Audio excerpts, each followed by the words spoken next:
ಕಾಂಗ್ರೆಸ್ನಲ್ಲಿ ಈಗ cold war ಶುರುವಾಗುತ್ತಾ ಈ ಡಿಸಿಎಂನ ವಿಚಾರದಲ್ಲಿ ಬಹಳ ದೊಡ್ಡ ಮಟ್ಟದಲ್ಲಿ ನಡೀತಾ ಇದೆ.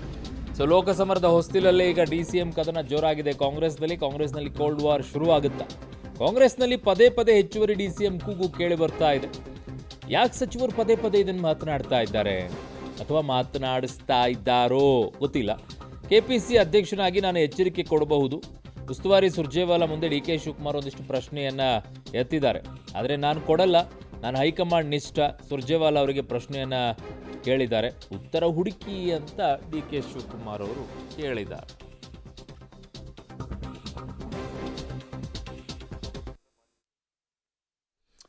ಸೊ ಉಸ್ತುವಾರಿ ಸುರ್ಜೇವಾಲಾ ಅವರ ಮುಂದೆ ಡಿ ಕೆ ಶಿವಕುಮಾರ್ ಅವರು ಪ್ರಶ್ನೆಯನ್ನು ಇಟ್ಟಿದ್ದಾರೆ. ಕೆಪಿಸಿ ಅಧ್ಯಕ್ಷನಾಗಿ ನಾನು ಎಚ್ಚರಿಕೆ ಕೊಡಬಹುದಷ್ಟೇ, ಆದರೆ ನಾನು ಕೊಡಲ್ಲ, ನಾನು ಹೈಕಮಾಂಡ್ನ ನಿಷ್ಠ. ಸುರ್ಜೇವಾಲಾ ಅವರಿಗೆ ಪ್ರಶ್ನೆಯನ್ನು ಇಟ್ಟಿದ್ದಾರೆ, ಉತ್ತರ ಹುಡುಕಿ ಅಂತ ಡಿ ಕೆ ಶಿವಕುಮಾರ್ ಅವರು ಹೇಳಿದಾರಂತೆ. ಬಟ್ ಗೊತ್ತಿಲ್ಲ ಯಾಕೆ ಸಚಿವರು ಪದೇ ಪದೇ ಡಿ ಸಿ ಎಮ್ ವಿಚಾರವನ್ನು ಎತ್ತಾ ಇದ್ದಾರೆ ಅಂತ. ಈಗ ಒಂದು ಸಂಘರ್ಷ ಅಂತೂ ಡೆಫಿನೆಟ್ ಆಗಿ ಕಾಣಿಸ್ತಾ ಇದೆ. ಸೊ ಡಿ ಸಿ ಎಮ್ನವರ ಡಿಮ್ಯಾಂಡು ಒಂಥರ ಡಿ ಕೆ ಶಿವಕುಮಾರ್ ಅವರು ಬೇಸರ ವ್ಯಕ್ತಪಡಿಸಿದ್ದಾರೆ. ಹೆಚ್ಚುವರಿ ಡಿ ಸಿ ಎಮ್ ಮಾಡಿ ಅಂತ ಯಾಕೆ ಸಚಿವರು ಪದೇ ಮಾತನಾಡ್ತಾ ಇದ್ದಾರೆ, ಸಚಿವರ ಮಾತಿನ ಹಿಂದೆ ಯಾರಿದ್ದಾರೆ? ಸುರ್ಜೇವಾಲಾ ಅವರು ಹೇಳ್ತಾರೆ, ನಾನು ಆ ಎಲ್ಲ ಸಚಿವರನ್ನು ಕರೆದು ಮಾತನಾಡ್ತಾ ಇದ್ದೀನಿ, ಎಲ್ಲ ಸರಿಯಾಗುತ್ತೆ ಅಂತ ಸುರ್ಜೇವಾಲಾ ಅವರು ಹೇಳಿದ್ದಾರೆ. ಅದಕ್ಕೆ ಡಿ ಕೆ ಶಿವಕುಮಾರ್ ಅವರು, ನೀವು ನಿನ್ನೆ ಕರೆದು ಮಾತನಾಡಿದ್ದೀರಿ, ಈ ಹಿಂದೆ ಹೀಗೆ ಆದಾಗ ನೀವು ಮಾತನಾಡಿದ್ರಿ, ವೇಣುಗೋಪಾಲ್ ಅವರು ಕೂಡ ಮಾತನಾಡಿದರು, ಆದರೆ ಈಗ ಮತ್ತೆ ಏನಾಯಿತು?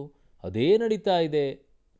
ಸುರ್ಜೇವಾಲಾ ಅವರು ಎಲ್ಲ ಬೆಳವಣಿಗೆ ಹೈಕಮಾಂಡ್ ಗಮನದಲ್ಲಿದೆ, ಸರಿ ಹೋಗುತ್ತೆ ಬಿಡಿ ಅಂತ ಪಾಪ ಅವ್ರನ್ನ ಸಮಾಧಾನ ಮಾಡುವಂಥ ಕೆಲಸವನ್ನು ಸುರ್ಜೇವಾಲಾ ಅವರು ಮಾಡಿದ್ದಾರೆ.